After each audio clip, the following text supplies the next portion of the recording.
चलिए अब हम लोग देखते हैं, आगे बढ़ते हैं ना। देखिए हड़प्पा सभ्यता का जो है, हड़प्पा सभ्यता के मोहर के बारे में हम लोग को पढ़ना है। मोहर का मतलब क्या होता है? मोहर का मतलब क्या होता है? छाप। अरे जो दस्तखत उसखत करके कोई फार्म वार्म भरा जाता है तो उसमें मोहर जो मारा जाता है, वही मोहर के बारे में पढ़ना है। तो हड़प्पा सभ्यता में भी मोहर था, और मोहर कैसा था तो ध्यान से समझिएगा। मोहर जो था दो टाइप का था, वर्गाकार और आयताकार।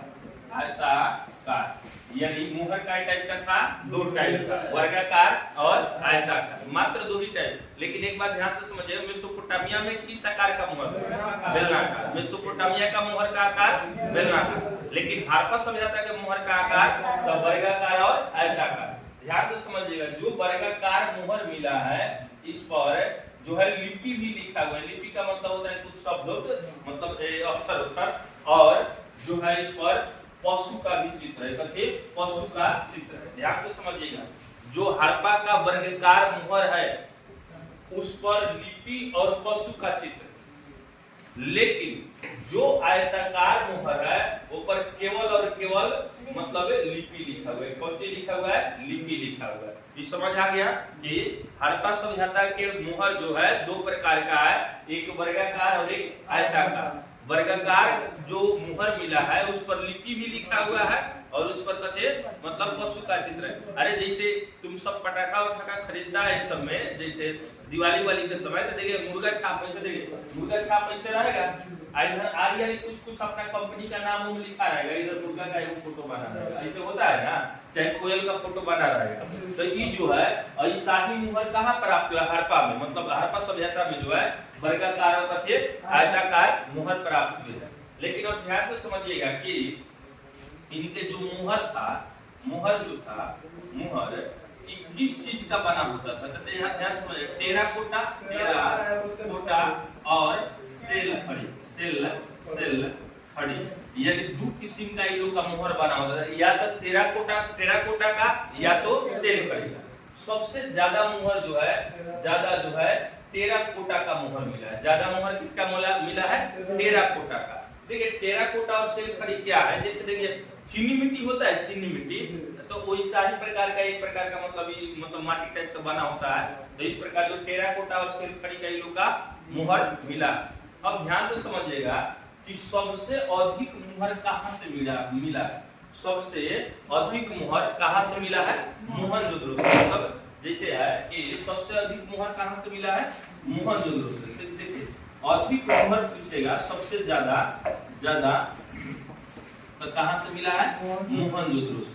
मोहनजोदड़ो से जो है सबसे ज्यादा मोहर जो मिला है, ये कहां से मिला है? मोहनजोदड़ो से। लेकिन सबसे ज्यादा लिपि वाला मोहर कहां से प्राप्त हुआ है?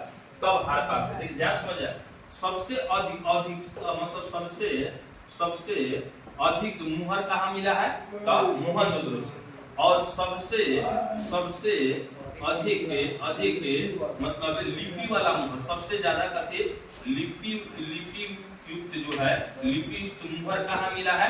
तब हड़प्पा से। हड़प्पा से। तो ये दो चीज याद रखिएगा कि जो मोहर है इस सबसे अधिक ज्यादा मोहर कहां से प्राप्त हुआ है? तब मोहनजोदड़ो से। और सबसे अधिक ज्यादा लिपि वाला, लिपि युक्त मोहर सबसे अधिक कहां से प्राप्त हुआ है? तब हड़प्पा से। ये कंप्लीट हो गया। अब ध्यान से समझिएगा कि मेसोपोटामिया का मोहर हड़प्पा सभ्यता में कहां से मिले? मोहनजोदड़ो और लोथल से। मेसोपोटामिया का मोहर ध्यान से समझिएगा, मेसोपोटामिया का मोहर जो है, मोहर ये हड़प्पा में कहां से प्राप्त हुआ? तो मोहनजोदड़ो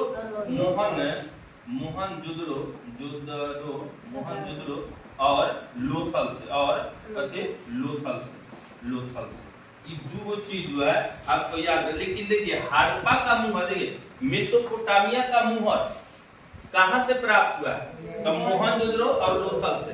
लेकिन हड़प्पा का मोहर मेसोपोटामिया में कहां से प्राप्त हुआ? तो देखिए हड़प्पा का मोहर, हड़प्पा मोहर जो है, मोहर ये मेसोपोटामिया में जो है, मेसोपोटामिया मेसोपोटामिया में पुर पुर निपुर निपुर और सुसर से जो प्राप्त हुआ, जैसे व्यापार वाला में हम बताए थे कि जो मेसोपोटामिया का मुहर हड़प्पा में मोहनजोदड़ो में मिला है, कोई कैसा, तो बेलनाकार, कैसा, बेलनाकार। और ध्यान से समझिएगा, लेकिन हड़प्पा का मुहर जो है मेसोपोटामिया में कहां से प्राप्त हुआ है, तो उर निपुर और सुसुर जो मेसोपोटामिया का जगह है। अब ध्यान से समझिएगा, दो क्वेश्चन इसमें बड़ा इंपॉर्टेंट है कि इसमें सबसे अधिक मुहर पर किस पशु का चित्र है, मतलब सबसे अधिक जो है मतलब किस पशु का चित्र है। तो एक सींग वाला गेड़ा, ध्यान से समझिएगा, दो क्वेश्चन याद रखिएगा कि सबसे अधिक किस पशु का मतलब चित्र है मुहर पर। तो एक सींग वाला, एक सिंघा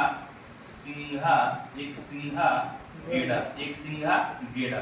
लेकिन ध्यान से समझिएगा कि किस का जो है मतलब जो हड़प्पा सभ्यता के मुहर है उस पर जो है सबसे अधिक किस पशु का चित्र, मतलब अधिकांश मुहर किस चित्र वाले थे, तो मतलब एक सिंघा गेड़ा।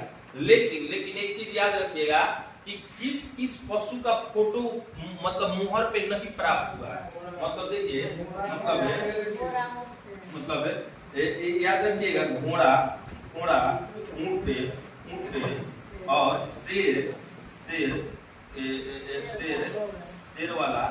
शेर वाला मुहर जो है मुहर नहीं मिला है, कथी नहीं मिला है। ध्यान से समझिएगा कि सबसे अधिक किस पशु का चित्र मिला है मुहर पे, तो एक सिंघा गेड़ा। लेकिन अब पूछेगा कि किसका फोटो नहीं है मुहर पे, तो देखिएगा, घोड़ा का, ऊंट का, शेर का, ये तीन चीज याद, बाघ का है, हिरण का है, ये सब बताए थे। अच्छा, कौन बता देगा कि पशुपति वाले जो है, पशुपति के दाईं ओर कौन सा है, बाईं ओर कौन सा है, बोलो दाईं ओर कौन सा, दाईं ओर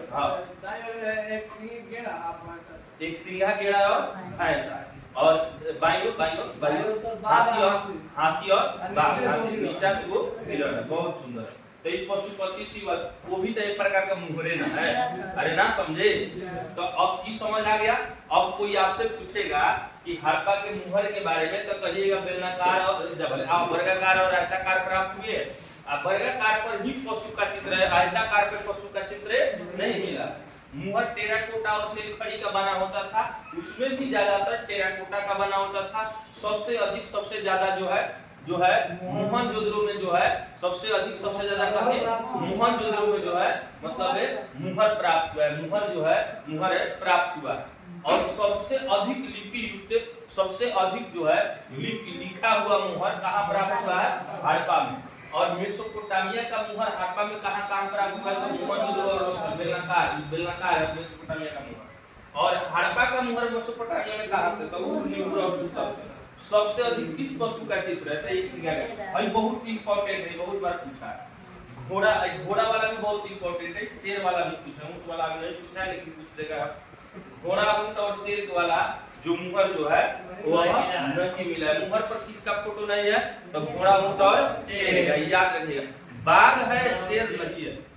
घोड़ा का अवशेष है, लेकिन घोड़ा पालतू पशु नहीं है। ऐसा ही क्वेश्चन पूछा जाता है, न कि मतलब एथी वाला जो है ना, मतलब जो क्वेश्चन ऐसा ही पूछेगा अल्टरनेटिव वाला। अब आप समझिए, देखिए, अभी नहीं पूछेगा कि वर्गाकार एथी वाला, अब ऐसे अभी नहीं पूछेगा कि हड़प्पा सभ्यता के मुहर थे चौकार ऑप्शन में नहीं रहेगा। वर्गाकार, आयताकार, पशु और लिपि वाला वर्गाकार, केवल लिपि वाला आयताकार, इनमें से सभी टाइप का मुहर मिला है। इसमें कोई भी ऐसा तो नहीं बोले है जो मुहर नहीं मिला। तो देखिए, विश्लेषणात्मक स्तर का जो क्वेश्चन होता है वह बहुत वीआईपी लोग बनाते हैं, बहुत अच्छे लोग, जो अब समझो कि तुम केवल खाली 3 साल पढ़ के बीए ऑनर्स का डिग्री ले लेता है, 2 साल पढ़ के एमए का ले लेता है, और सब पीजी पीएचडी सब का पहले रहता है एक गो विषय पर, और उसमें भी क्वेश्चन सेटर जाता है तो एक गो विषय का नहीं, उसमें भी एक वो टॉपिक के वो क्वेश्चन सेट करेगा, वो स्पेशलिस्ट होता है। अब सोच के देखो वो स्पेशलिस्ट है। अब जैसे प्राचीन भारत हो गया तो खाली प्राचीन मध्यकालीन का एक वो चीज जानता नहीं रहेगा, मतलब वो केवल और केवल प्राचीन का। और उसमें भी यदि अंदर में जाइएगा तो उसमें भी बड़ा इंपॉर्टेंट है, इतिहासकार टाइप के लोग रहेंगे, हड़प्पा केवल हड़प्पे वाला समझे रहेंगे।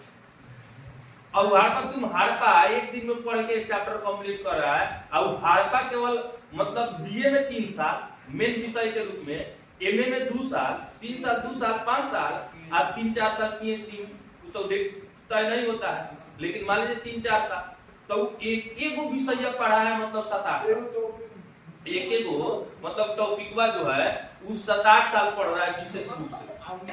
अब तुम एक दिन पढ़ के निकाल दे रहा है, तो क्वेश्चन सेटर आप समझे ना कितना खचड़ा रहता है। क्वेश्चन सेटर जो है इतना दिमाग लगाता है मत पूछो। आप कोई तो इतना समझिए कि एक क्वेश्चन पूछेगा, लेकिन वो पूरा क्वेश्चन को उसी में हिल देगा, 10-20 गो क्वेश्चन के एक बार हिल के एक क्वेश्चन बना। अब इसीलिए लड़का से एग्जाम देने जाता है तो ये तो सब पढ़ ले, सब देख ले, फिर जो है ये क्या होता है समझ नहीं आता है ना। बाद में निकले तो मुड़ी पट के जा हड़प्पा का मुहर सबसे अधिक कहां से प्राप्त हुआ, तो मोहनजोदड़ो। तो ये क्वेश्चन में ना पूछेगा, ये पूछेगा हड़प्पा का मुहर, हड़प्पा में सबसे अधिक लिपि वाला मुहर कहां से प्राप्त हुआ, तो लिपियां छोड़ देगा, सीधे देगा अधिक लिपि वाला मुहर, मतलब लिपि छोड़ के सीधे का अधिक मुहर। बस ये तो पहले ही से याद है, मोहनजोदड़ो पहले रटे मारेगा मोहन जो घर गए जा तो लिपि वाला हम मोहनजोदड़ो वाला याद किए। तो ई हड़बड़िया वाला का 2-4 गो हर साल क्वेश्चन गलती हो ही जाता है ना। अब ध्यान से समझिएगा, बवाई बोर्ड का तो पूछने का बात छोड़ दीजिए, बवाई बोर्ड का यहाँ पे क्वेश्चन सिंपल नहीं। ऑप्शन में सर नहीं आयताकार चौकार तो कौन सा सुनना। देखिए ध्यान से समझिए, यदि ऑप्शन देंगे कि कंडीशनल होता है, कंडीशनल बात, कि कंडीशनल बात का जवाब तभी होगा जब आप उसको देखेंगे तब। जैसे आप बोले कि आयताकार और चौकाकार, ये दोनों ऑप्शन में तो किसको चुनेंगे, तो बेहतर है चौकाकार। यहाँ काहे बेहतर है, काहे कि ऑप्शन में जो है, ऑप्शन में आयताकार है, ठीक है मुहर प्राप्त हुआ है, लेकिन चौकाकार कहिएगा तो इसमें वर्गाकार और आयताकार होगा। तो ये इसी का टाइप का होता है, मतलब जो सेंटेंस देखकर अरे हम आपसे पूछ रहे हैं कि आप लिट्टी खाइएगा कि समोसा, तो आप मान लीजिए कि कहिएगा हम समोसा खाएंगे, लेकिन यदि रसगुल्ला बगल में ऑप्शन में रहता, कहीं रहता ऑप्शन में, तब गारंटी है कि यहाँ पे आप समोसा नहीं चुनते, रसगुल्ला चुनते। आप कहीं उससे भी बेहतर वाला कहीं पेड़ा हो रहा था, तब तक कहते रसगुल्ला चुन लेते तो गवाइए जाता। अच्छा पूरा देखिए, अब पूरा देखकर तब विश्लेषण कीजिए, ना समझे। तो क्वेश्चन का देखिए, हम जो बता रहे हैं आपको कि क्वेश्चन सेटर का दिमाग बता रहे हैं कि वो कैसे सेट करता है, ये चीज समझा रहे हैं। ऐसे चीज यदि आप ये ऐसा बात है कि दो क्वेश्चन पढ़ लिया तुम्हारा यही लड़ जाएगा ना, वैसे ना होता। ये सब जो फलतुआ एक होता है वो सब कहता है कि लड़ जाएगा, लड़ेगा नहीं, हम जो पढ़ा रहे हैं एको ना लड़ेगा, अब सब लड़ेगा। अभी समझ नहीं कौन लड़ेगा कौन नहीं, तो बता रहे हैं हम दिमाग का एक ट्रैक फिक्स कर रहे हैं कि इस ट्रैक इस दिशा में जो है आप देखिएगा समझिएगा तो बेहतर होगा। अब आप सोचिएगा ना यही सेम हो, तब बाबू ये संभव नहीं। पहले था, पहले आज जब 2000 लगभग 18 के लगभग तक जो भी एग्जाम हुआ 2018 के लगभग तक, उसमें तथ्यात्मक जानकारी अधिक था, लेकिन 2018 के बाद जो भी एग्जाम हो रहा है बहुत नॉलेज लेवल हो रहा है, मतलब विश्लेषण वाला हो रहा है। अरे ना समझ आ रहा है, सब समझिए। अब इसका एक और टॉपिक है कब्रिस्तान, जिसमें कोई छूटा नहीं ना है, कब्रिज से कब्रिस्तान, कब्रिस्तान। अरे ये नहीं लिखा है कब्रिस्तान,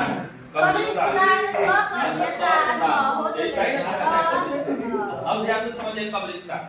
अब कब्रिस्तान इसको समझिए, हम लोग कहेंगे कि कब्रिस्तान का मतलब क्या होता है। कब्रिस्तान का मतलब क्या, जहाँ कब्र हो, जहाँ कब्र हो, मतलब जहाँ कब्र हो, कब्र का मतलब होता है जहाँ मुर्दा को दफनाया। समझिए, मान लीजिए कि ये देखिए ये जगह है, ये कोई फील्ड है, समझिए ना, ये कोई फील्ड है, तो ये जो है ये कब्रिस्तान है।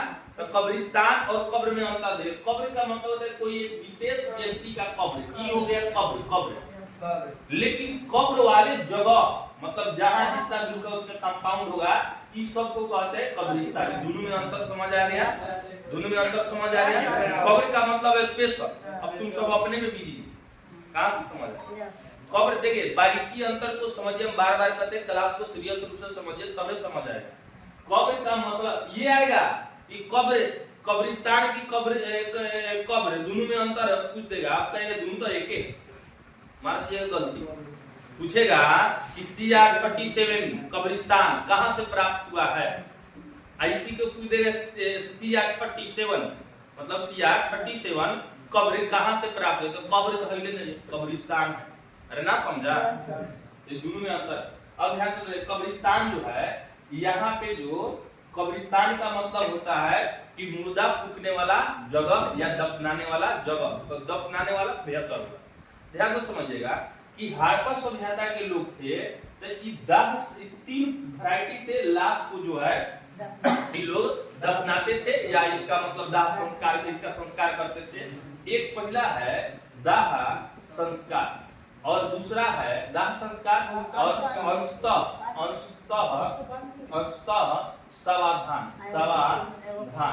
और पूर्णतः समाधान। अब ध्यान से समझिए, दाह संस्कार का मतलब होता है कि पूरी तरह से जो है कोई व्यक्ति, देखिए उस जमाने में आज से 2500 ईसा पूर्व भी लोग दाह संस्कार करते थे, यानी लाशों को जलाते थे, दफन भी करते थे, अंततः समाधान भी करते थे। 3 तरह से लाश को गति लगाते थे। कई तरह से? 3 तरह से। और इसमें जो है दाह संस्कार का मतलब होता है पूरी तरह जो है, पूरी तरह जला देना, अथवा जलाना, पूरी तरह जलाना। क्या हो गया? दाह संस्कार। जैसे कोई मर गया, आज भी लोग हिंदू धर्म में करता है, ये पूर्णतः दाह संस्कार है।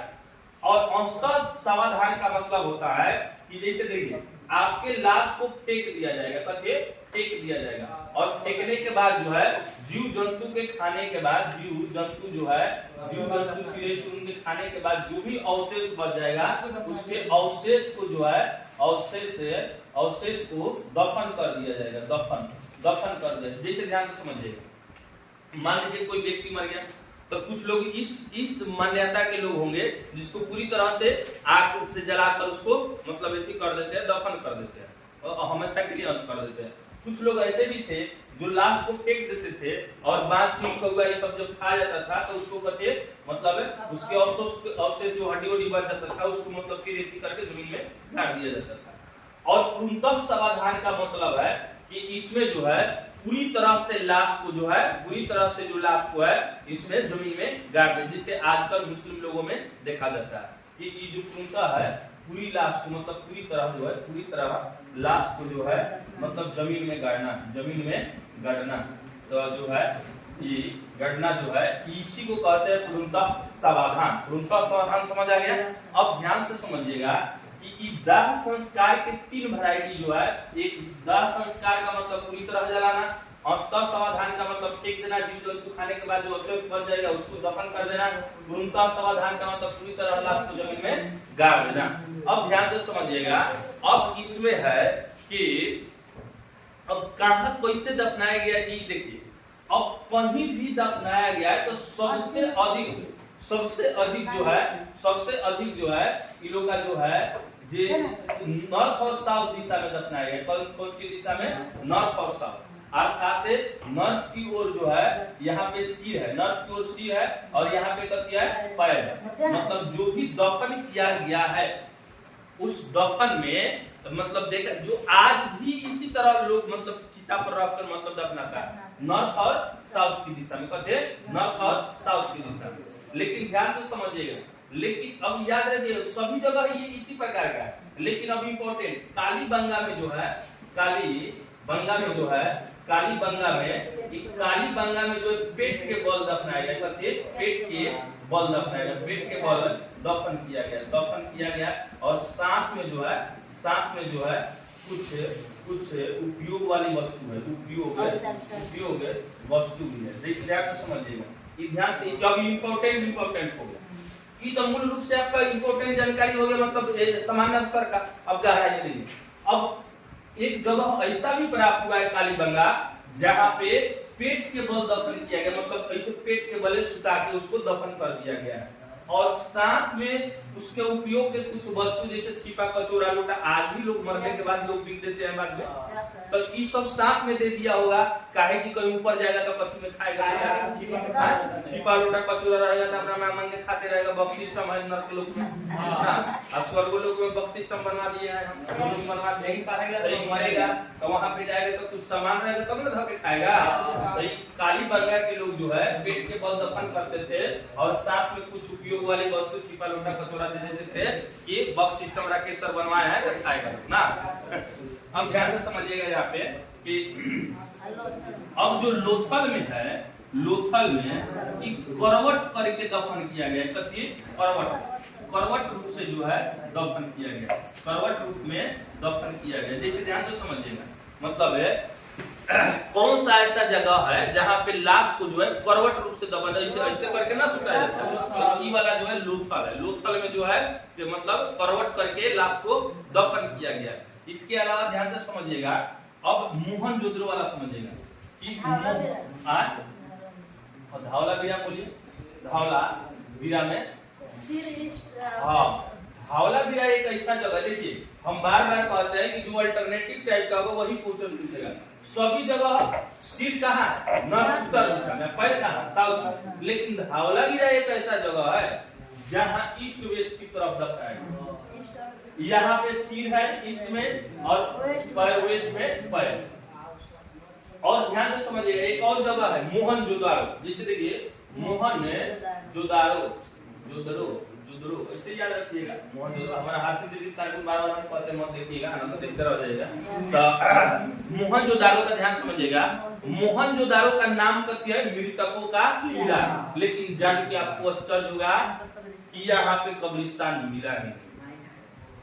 ध्यान से समझिएगा, इस सब जगह कब्रिस्तान मिला है, लेकिन मोहनजोदड़ो जो है यहाँ पे कब्रिस्तान जो है नहीं मिला है, कब्रिस्तान जो है नहीं मिला है, लेकिन इसका नाम मृतकों का टीला है, मृतकों का टीला है। ध्यान से समझिए, कितना अल्टरनेट है, भाव को समझिए उसको ये कथी कह रहा है कि यहाँ पे कोई भी प्रकार का मतलब कब्रिस्तान नहीं पाया गया, लेकिन इसका नाम मृतकों का टीला। अभी कैसे हो गया, तो एक ही जगह 26 नर कंकाल मिला है, तो जमीन के नीचे नहीं है, जमीन के ऊपर फेंक दिया गया। अरे ना समझे, इसीलिए यहाँ कहा जाता है कि कब्रिस्तान नहीं मिला है और मृतकों का टीला है। इसके बाद ध्यान से समझिएगा कि कुछ कब्रिस्तान के नाम याद रखिएगा। हड़प्पा में जो है हड़प्पा में CR37 नाम का कब्रिस्तान मिला है, कथी कब्रिस्तान प्राप्त हुआ, यानी पूछेगा CR37 कब्रिस्तान कहाँ से प्राप्त हुआ है, CR13 मतलब 37 कब्रिस्तान कहाँ से प्राप्त हुआ है, तो हड़प्पा से। लेकिन हड़प्पा के अंत के समय जो है इस समय जो है एज कब्रिस्तान भी प्राप्त हुआ है, एज से कब्रिस्तान। ध्यान से समझिएगा कि अब आपसे कोई पूछेगा कि एज कब्रिस्तान कहाँ प्राप्त हुआ है, तो हड़प्पा में, और CR37 कब्रिस्तान का हड़प्पा में। लेकिन एक चीज ध्यान रखिएगा कि हड़प्पा सभ्यता में जो है एज कब्रिस्तान है, यह उत्तर हड़प्पा काल में मिला है। मतलब उत्तर हड़प्पा काल का मतलब होता है उत्तर हड़प्पा काल में जो है एज कब्रिस्तान मिला है। कहने का अर्थ है कि उत्तर हड़प्पा काल में जो है एज कब्रिस्तान प्राप्त हुआ है, मतलब हड़प्पा के अंतिम समय। इसके अलावा कोई छूट रहा है नहीं ना। तो अब आप जो है क्वेश्चन कहीं से बनाइए, सामाजिक जीवन में आपका बनेगा। अब इतना तो जिस बच्चा का कॉम्प्लेक्स, देखिए हम कह रहे थे कि हड़प्पा एक दिन 2 दिन का खेल नहीं है, देखिए लगातार हमको लग रहा है कि 10 क्लास में हो गया होगा, लगभग 10 क्लास। अभी एक क्लास इसका और लेंगे आज शाम में, हड़प्पा का अभी एक क्लास और लेंगे हम शाम में। और शाम में जो ऐसी चलेगा आज वह 5 बजे से चलेगा, 5 से 6। और आज हड़प्पा का राजनीतिक जीवन इसको समाप्त कर देंगे और पूरी तरह से हड़प्पा समाप्त होगा। फिर उसके बाद टेस्ट होगा और टेस्ट में देखेंगे कि कौन कितना गोबर में तीर मारा है। और देखिए बार बार हम कह रहे हैं कि देखिए वैकेंसी आने वाला है।